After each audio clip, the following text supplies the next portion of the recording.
SSC GD के लिए महत्वपूर्ण प्रश्न देखते हैं। तो पहला प्रश्न आपके लिए है, बारदोली सत्याग्रह किस भारतीय नेता से जुड़ा हुआ है? तो यह किससे जुड़ा हुआ है? तो यह सरदार वल्लभ भाई पटेल से जुड़ा हुआ है। सरदार वल्लभ भाई पटेल को हम लौह पुरुष के नाम से भी जानते हैं। इनकी जन्म तिथि पर, इनके जन्म दिवस पर एकता दिवस मनाया जाता है। इनके जन्म दिवस पर एकता दिवस मनाया जाता है और इनका जन्म दिवस 31 अक्टूबर को होता है। अगर आपसे ये पूछ लिया गया कि हमारे देश के पहले गृह मंत्री कौन थे, तो सरदार वल्लभ भाई पटेल ही हमारे देश के पहले गृह मंत्री थे।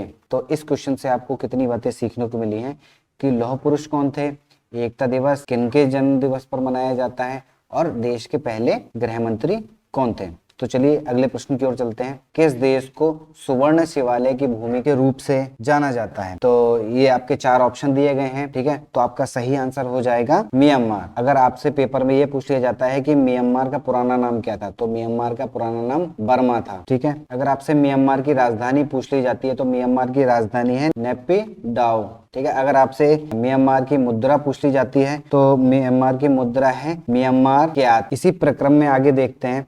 अगर आपसे ये पूछ लिया जाता है कि जापान किसको कहा जाता है, तो जापान उगते सूर्य की भूमि को जापान कहते हैं। उगते सूर्य की भूमि को जापान कहते हैं। ऐसे ही भूटान वज्र की भूमि को भूटान कहते हैं। ऐसे ही थाईलैंड सफेद हाथियों की भूमि को थाईलैंड कहते हैं। सफेद हाथियों की भूमि को, हाथी की भूमि को थाईलैंड कहा जाता है, ठीक है। तो हम हर एक प्रश्न से काफी क्वेश्चंस को सीखते हुए चलेंगे व आंसर से भी हम एक नए प्रश्न को देखेंगे। तो चलिए आगे बढ़ते हैं। तो आपके लिए अगला प्रश्न है, दूसरा खेलो इंडिया यूनिवर्सिटी गेम्स 2021 24 अप्रैल 2022 को श्री कांति रवा इंडोर स्टेडियम में होना है। तो यह स्टेडियम आपको बताना है, यह स्टेडियम कहाँ है। श्री कांति रवा इंडोर स्टेडियम कहाँ पर है? तो यह है बेंगलोर में। तो चलिए अगले प्रश्न की ओर आते हैं। निम्नलिखित जंतु किस वर्ग से संबंधित है? बिच्छू, मकड़ी, यह सब कौन से वर्ग से संबंधित हैं? ये सब हैं एरेक्निडा। तो इसका ऑप्शन ए ठीक हो जाएगा। तो चलिए अगले प्रश्न की ओर आते हैं। अगला प्रश्न है, एम.के. स्टालिन मई 2021 में तमिलनाडु के मुख्यमंत्री बने। तो यह कौन से नंबर के मुख्यमंत्री बने हैं? तो यह 8वें नंबर के मुख्यमंत्री यहाँ के बने हैं, तमिलनाडु के मुख्यमंत्री स्टालिन। इसी के साथ साथ जिन राज्यों में चुनाव अभी होकर गए हैं आप उनके मुख्यमंत्री भी जान लीजिए। जैसे उत्तराखंड के पुष्कर धामी, ठीक है। और अगर आपसे पुदुचेरी के पूछ लिया जाता है, पुदुचेरी के हो जाएंगे रंगास्वामी। ऐसे ही इसी क्रम में आते हैं। अगर आपसे कर्नाटक के सीएम पूछ लिए जाते हैं तो कर्नाटक के सीएम हो जाएंगे बसवराज सोमप्पा। ऐसे ही आपसे असम के पूछ लिए जाते हैं तो हम यहाँ पर असम के हो जाएंगे हेमंत बिस्वा। और गुजरात के अगर आपसे पूछ लिए जाते हैं तो गुजरात के हो जाएंगे भूपेंद्र भाई पटेल, ठीक है। तो जिन जिन राज्यों में आपके चुनाव होकर गए हैं वह उसके नए मुख्यमंत्री जो बने हैं मैंने आपको बता दिए हैं। तो चलिए अगले प्रश्न की ओर चलते हैं। महाकुंभ कितने वर्षों के बाद आयोजित किया जाता है? तो महाकुंभ कितने वर्षों के बाद आयोजित किया जाता है? आपके सामने 4 ऑप्शन दे रखे हैं। तो इसमें से सही आंसर हो जाएगा ऑप्शन नंबर ए। 12 वर्षों के बाद जो होते हैं वो महाकुंभ होते हैं। अगर आपसे इसी क्रम में ये पूछ लिया जाता है कि अर्धकुंभ कितने वर्षों में होते हैं, तो अर्धकुंभ 6 वर्षों में यहाँ पर होता है। अगर आपसे ये पूछ लिया जाए कि महाकुंभ कहाँ कहाँ होते हैं, तो प्रयागराज, हरिद्वार, नासिक और उज्जैन।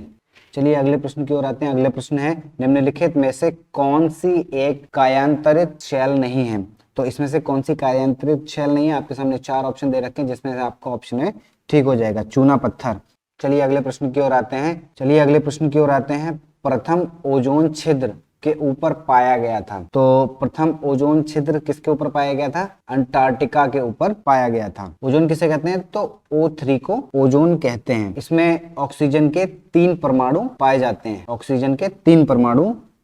हैं, जिससे मिलकर एक अणु बनता है। आपके एग्जाम्स में ये क्वेश्चन भी आता है कि ओजोन परत कौन से मंडल में पाई जाती है? ओजोन परत कौन से मंडल में पाई जाती है? तो इसका आंसर हो जाएगा समताप मंडल। तो ओजोन परत आपके कौन से मंडल में पाई जाती है? समताप मंडल में पाई जाती है। चलिए अगले प्रश्न की ओर चलते हैं। गणतंत्र दिवस परेड 2022 की सर्वश्रेष्ठ राज्य झांकी के रूप में किस राज्य को चुना गया? तो यह चुना गया था उत्तर प्रदेश को। चलिए अगले प्रश्न की ओर आते हैं। एशियाई हाथी का वैज्ञानिक नाम क्या है? तो इसका आंसर हो जाएगा एलिफास मैक्सिमस। चलिए अगले प्रश्न की ओर आते हैं। अगला प्रश्न है, निम्नलिखित में से कौन सी नदी बंगाल की खाड़ी में गिरती है? तो यह सब बंगाल की खाड़ी में नहीं गिरती, गोदावरी बंगाल की खाड़ी में गिरती है। गोदावरी के साथ साथ अगर आपसे पूछ लिया जाए कि गंगा, तो गंगा भी वहीं गिरती है। हुगली, पद्मा, महानदी, कृष्णा, कावेरी, ये सभी नदियां बंगाल की खाड़ी में गिरती हैं। तो चलिए आगे बढ़ते हैं। तो अगले प्रश्न पर आते हैं। पहला अखिल भारतीय खिलाफत सम्मेलन कब आयोजित किया गया था? तो इसका आंसर क्या हो जाएगा? नवंबर 1919 में। और यह कहाँ आयोजित किया गया था? तो यह आयोजित किया गया था दिल्ली में। तो दिल्ली में नवंबर 1919 में यह आयोजित किया गया था। और पहला अखिल भारतीय खिलाफत सम्मेलन के अध्यक्ष बने थे, तो इसके अध्यक्ष कौन थे? इसके अध्यक्ष बने थे महात्मा गांधी। तो इसके अध्यक्ष थे महात्मा गांधी जी। तो चलिए अगले प्रश्न की ओर आते हैं। अगला प्रश्न है, निम्नलिखित में से किसका उपयोग सामान्यतः सौर सेल बनाने के लिए किया जाता है? तो सिलिकॉन का उपयोग सामान्यतः सेल बनाने के लिए किया जाता है। अगर आपको हमारी वीडियो अच्छी लग रही हो तो वीडियो को लाइक करें व चैनल को सब्सक्राइब करें। चलिए अगले प्रश्न की ओर आते हैं। अगले प्रश्न पर आते हैं कि प्राथमिक गतिविधि कौन सी है? तो प्राथमिक गतिविधि खनन है। तो चलिए अगले प्रश्न की ओर आते हैं। अगला प्रश्न है, एग्रीटेक फर्म समुन्नति ने दिसंबर 2021 में निम्नलिखित में से किसके साथ सह ऋण समझौता किया? तो किसके साथ किया है? तो यह किया था इंडसइंड बैंक। तो चलिए अगले प्रश्न की ओर आते हैं। अगला प्रश्न है, वैदिक आर्यों द्वारा किस देवता की पूजा नहीं की गई? तो पशुपति की पूजा नहीं की गई। चलिए अगले प्रश्न की ओर आते हैं।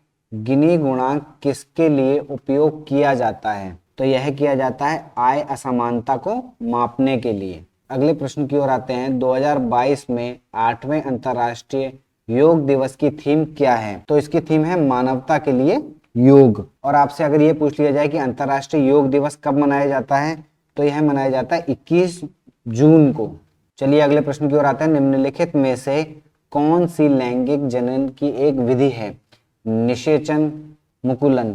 तो केवल एक, निषेचन लैंगिक जनन की एक विधि है। और आपसे अगर ये पूछ लिया जाए कि मुकुलन क्या है, तो मुकुलन अलैंगिक जनन की विधि। तो चलिए अगले प्रश्न की ओर आते हैं। अगला प्रश्न है, एक गिलास पानी से कितनी कैलोरी ऊर्जा प्राप्त होती है?